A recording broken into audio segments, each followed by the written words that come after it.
Bonjour les amis, aujourd'hui je vais vous faire découvrir une nouvelle contradiction coranique dont je parle dans mon livre Sans contradiction et erreurs scientifiques dans le Coran. Alors c'est déjà le 4e épisode qui va venir rejoindre la playlist des 3 premiers épisodes sur 3 premières contradictions coraniques que vous pouvez retrouver sur ma chaîne YouTube. Et le projet à terme, vous le savez, c'est de créer une série de 100 vidéos à venir basées sur les 100 analyses de mon nouveau livre que je vous invite à lire évidemment. Il est disponible sur Amazon ou sur mon site internet. Comme d'habitude, les liens sont dans la description de la vidéo. Alors, dans cet épisode d'aujourd'hui, on va aborder une erreur scientifique dans le Coran qui concerne la cosmologie, c'est-à-dire la création et la structure de l'univers. Je vous propose donc que nous voyons ensemble dans quel ordre chronologique, d'après le Coran, Allah prétend avoir créé la lumière du jour, l'obscurité de la nuit, la terre, les étoiles et le soleil dans cette vidéo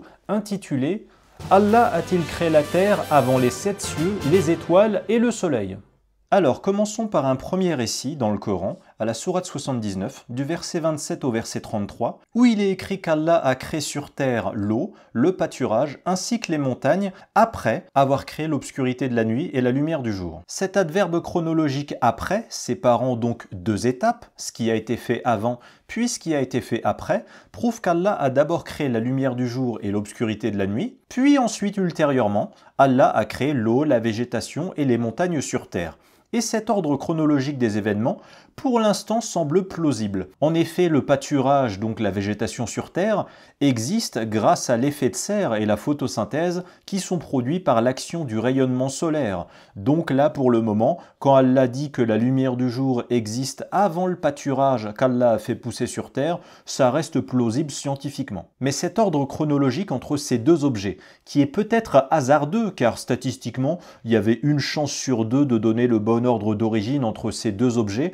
même sans rien connaître de leur fonctionnement, qui n'est d'ailleurs jamais expliqué scientifiquement dans le Coran, eh bien vous allez voir que cet ordre chronologique d'événements cité ici va finir par se retourner contre l'auteur du Coran si on le compare à d'autres versets sur le même sujet. En effet, dans ce récit de la sourate 79, Allah a dit qu'il a créé le pâturage et les montagnes sur terre après avoir créé la lumière du jour et l'obscurité de la nuit, mais en parallèle, à la sourate 41, du verset 9 au verset 12, l'auteur du Coran, officiellement Allah, a aussi dit qu'il a créé les 7 cieux et mis les étoiles dans ces 7 cieux après avoir créé les montagnes terrestres et la subsistance terrestre. On peut donc déjà déduire 2 premières aberrations scientifiques lorsque l'on compare les chronologies de ces 2 récits des sourates 79 et 41. Premièrement, pour qu'Allah mette sur la terre ses montagnes, son eau, son pâturage, sa subsistance, il faut déjà qu'Allah ait créé la terre. Donc, quand Allah dit qu'il a créé les montagnes ou le pâturage sur la terre,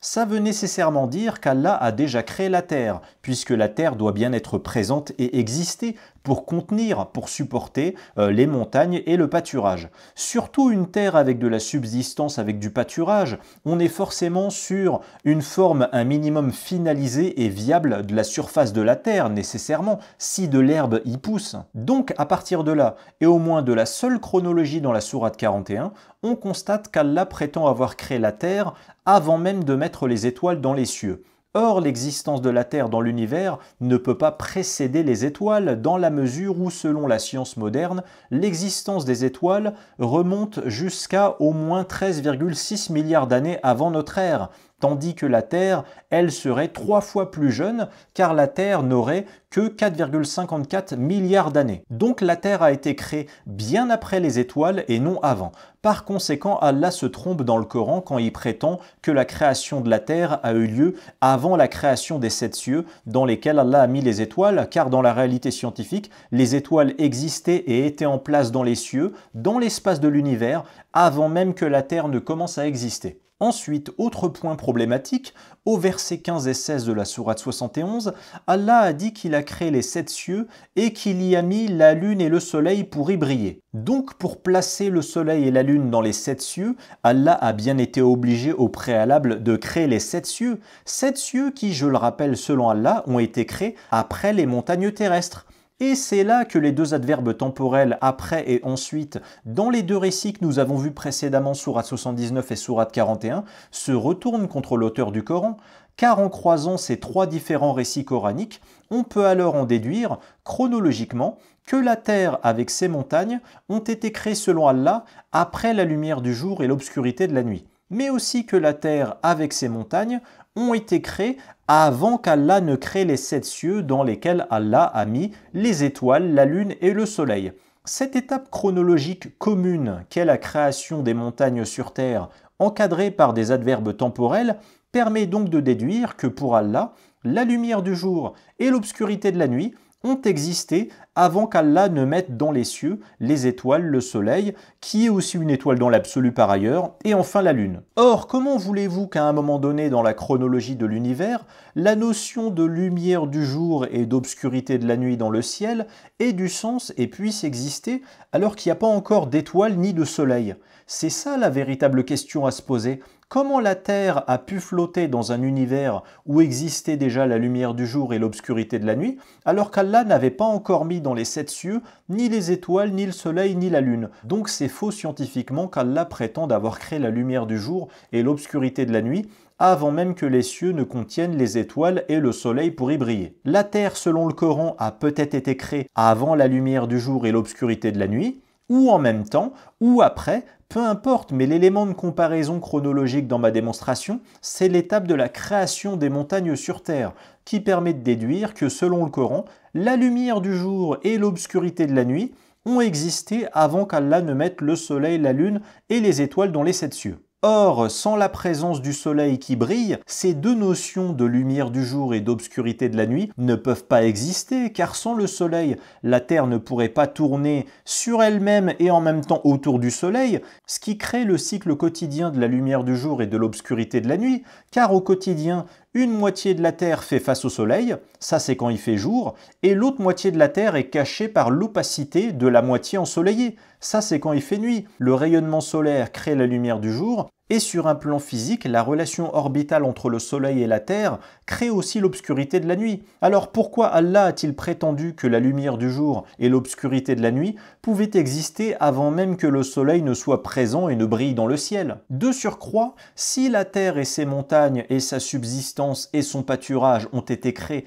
avant la création des 7 cieux dans lesquels Allah a mis les étoiles et le soleil, ça signifie donc, selon le Coran, que du pâturage terrestre, donc de la végétation, pouvait pousser sur Terre sans les étoiles et sans le soleil. Or, pour que de la végétation pousse sur Terre, il fallait un effet de serre autour de la Terre qui n'est possible que grâce au rayonnement solaire. Donc la chronologie dans laquelle s'inscrit le pâturage sur Terre pose également problème. Et enfin, pour terminer, la science moderne a su prouver que c'est à partir d'étoiles qui ont bien dû exister en premier qu'ensuite une nébuleuse protosolaire et un disque de gaz et de matière ont fini par créer le Soleil et notre planète Terre dans le système solaire. Les matières d'origine de la Terre qui se sont agglomérées viennent donc directement d'étoiles qui devaient obligatoirement exister avant la création de la Terre. Donc les étoiles ne peuvent pas avoir été créées après la Terre. Donc quand Allah dit dans le Coran que la Terre a été créée avant les étoiles, on peut prouver que cet ordre chronologique est scientifiquement faux.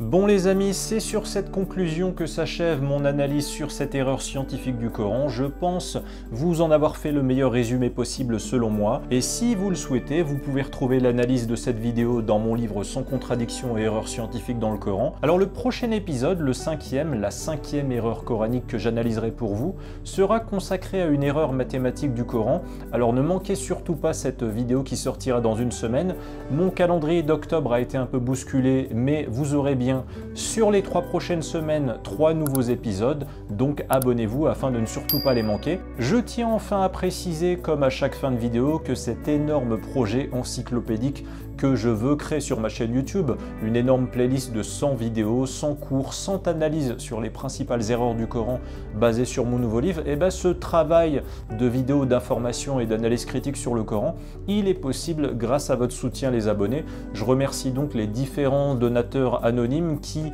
de France ou parfois de l'étranger, soutiennent mon travail et ma chaîne YouTube par un don sur la plateforme de dons participatif Tipeee ou sur PayPal. Les liens pour ceux qui veulent et peuvent soutenir mon travail sont dans la description de la vidéo. Je vous dis à la semaine prochaine avec une nouvelle erreur coranique que vous avez sans doute hâte de découvrir et que moi j'ai hâte de vous expliquer en détail. Portez-vous bien les amis et puis je vous dis à très bientôt. Ciao.